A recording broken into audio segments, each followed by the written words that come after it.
धर्मशाला media क्लबर द्वितीय वार्षिक उत्सव पालित। सूचना अनुसार आज जाजपुर जिला धर्मशाला ब्लॉक अंतर्गत जारका छकर धर्मशाला महाविद्यालय धर्मशाला मीडिया क्लबर द्वितीय स्वर्णक्षेत्र दिवस पालित हो जाइछि।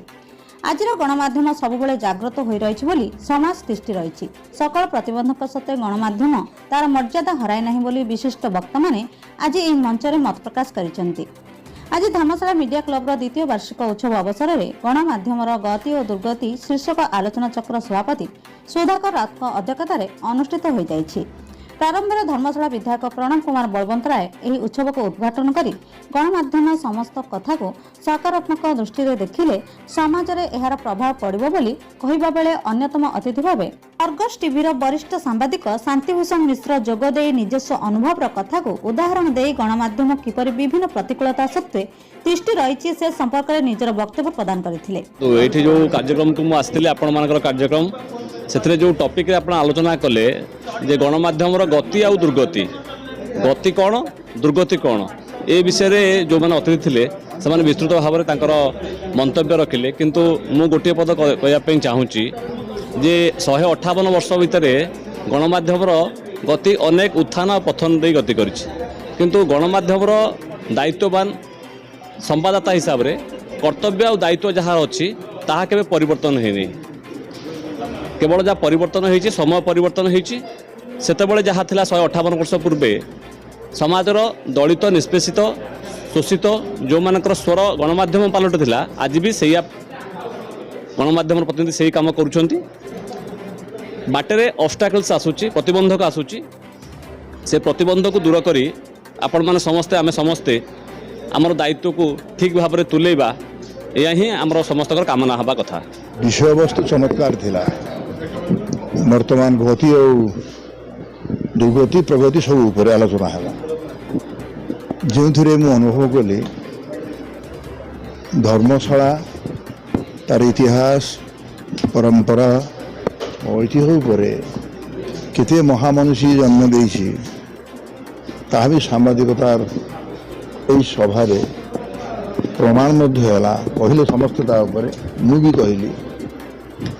तेणु मत जहाँ जना पड़ी जो सांबादिकता माने सांबादिक बंधु मान को देखिली से संभाषण मत मुग्ध करी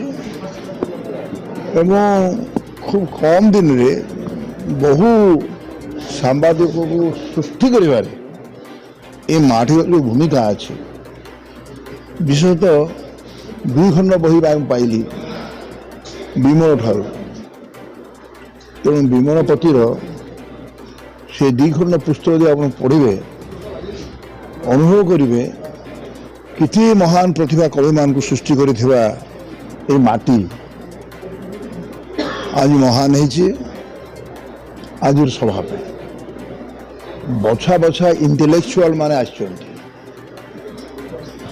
एवं सेमाने जो विषय वस्तु पर संभाषण कले अतीव मनोरम एवं आदर्श एवं जीवन दर्शन एवं सांबादिक माने किभली एबे भी लड़ई करुछंती देश पाई केते सांबादिक मरुछंती तार हिसाब नहीं।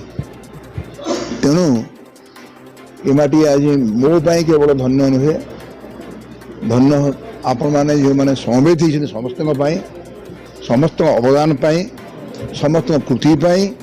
तेणु साहित्यिक जो माने अच्छंती एवं सांबादिक एक उत्कृष्ट कला ताकू मध्य प्रमाण कले उदाहरण देकर से दृष्टि आमे जिते आगू जावा सांबादिकर जो मूल्यबोध ताकू यदि आमे भल कि आज ये जो आलोचना करागला ताकू जो बुझी पारिबा आम ओडिया जो महान होती नवीन बाबू प्रभु पांडियान को ये समस्त समर्थन मैंने समर्थक हूँ प्रथम वर्षाणी बर्तमान ये जो आसी देखिली ये गोटे राजनीतिकरण कराई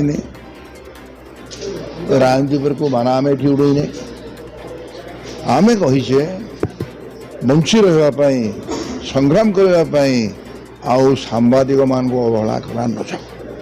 ଅନ୍ୟତମ ଅତିଥି ଭାବେ ବଡ଼ ଖବରର ସମ୍ପାଦକ ଅର୍ଦ୍ଧେନ୍ଦୁ ଦାସ ଯୋଗଦେଇ ଗଣମାଧ୍ୟମ କାହାର ଦୟାର ପାତ୍ର ହେବା ବୃତ୍ତି ପାଇଁ ବିପଦ ବୋଲି କହିଥିଲେ। ମୁଖ୍ୟ ବକ୍ତା ଭାବେ ଫକୀରମୋହନ ବିଶ୍ୱବିଦ୍ୟାଳୟର ପୂର୍ବତନ କୁଳପତି ଡକ୍ଟର କୁମାର ଦାସ ଯୋଗଦେଇ ଭାରତୀୟ ରାଜନୀତିର ଆଜିର ଗଣମାଧ୍ୟମ କିପରି ଦିଗହୀନ ହୋଇ ପଡ଼ିବା ପାଇଁ କ୍ଷମତାସୀନ ଭାବେ ଉଦ୍ୟମ କରିଥାନ୍ତି ସଦୃଷ୍ଟାନ୍ତ ବକ୍ତବ୍ୟ ରଖିଥିଲେ। ମୁଖ୍ୟ ଅତିଥି ପୂର୍ବତନ ସାଂସଦ ଡକ୍ଟର ପ୍ରସନ୍ନ କୁମାର ପାଟଶାଣୀ ଯୋଗଦେଇ ସେ ପର୍ଯ୍ୟନ୍ତ ଗଣମାଧ୍ୟମ ଲୋକହିତରେ କାର୍ଯ୍ୟ କରୁଥିବା ଏପର୍ଯ୍ୟନ୍ତ ସୂର୍ଯ୍ୟାଲୋକ ପରି ପ୍ରତିଭାତ ହେଉଥିବା ବୋଲି କହିଥିଲେ।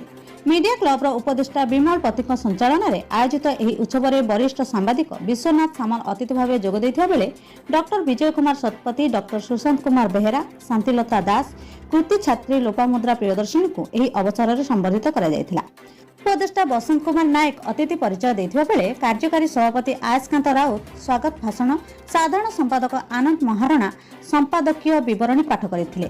ଶେଷରେ ସୁଶାନ୍ତ କୁମାର ସାହୁ ଧନ୍ୟବାଦ ଅର୍ପଣ କରିଥିଲେ। ଏହି ଉତ୍ସବରେ ଶେଖ୍ ଆଲାଉଦ୍ଦିନ, ତ୍ରିଲୋଚନ ବେହେରା, ଗୟାଧର ନାୟକ, ଶିବପ୍ରସାଦ ମହାନ୍ତି ମାନପତ୍ର ପାଠ କରିଥିବା ବେଳେ ଦୀପକ ଦାସ, ସୁଶାନ୍ତ ନାୟକ, ଗଗନ ଦାସ, ଅଶୋକ ଦାସ, ସୁଶାନ୍ତ କୋଛାୟତ, ସୂର୍ଯ୍ୟନାରାୟଣ ଭୂୟାଁ ପ୍ରମୁଖ ସହଯୋଗ କରିଥିଲେ।